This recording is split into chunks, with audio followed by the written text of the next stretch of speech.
Let's continue the series with the monster crank.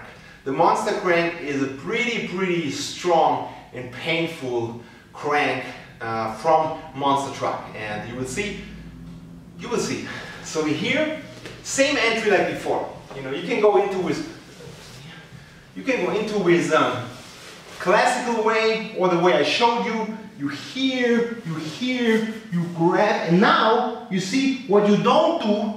Well, you put this here, but you don't go completely through. You put the shin in his back of his knee, and you roll, and you put up the shin, the feet to the ceiling. You see here, and from here you have the crank on this leg, not on the other. You crank here. Usually you crank the other leg, but now you crank here.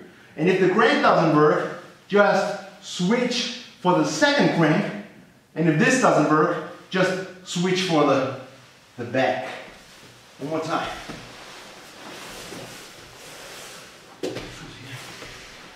So you have to understand, to crank the other leg.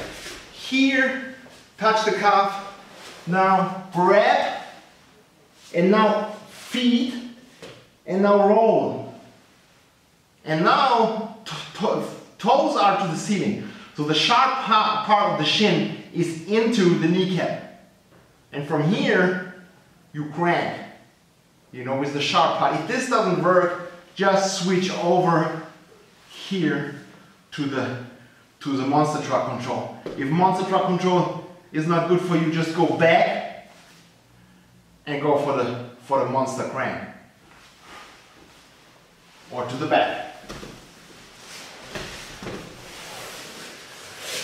That is the monster crank from monster truck, which is pretty effective and pretty painful because everyone expects the crank on the other leg, not on this one. So it's pretty interesting surprise for your opponent.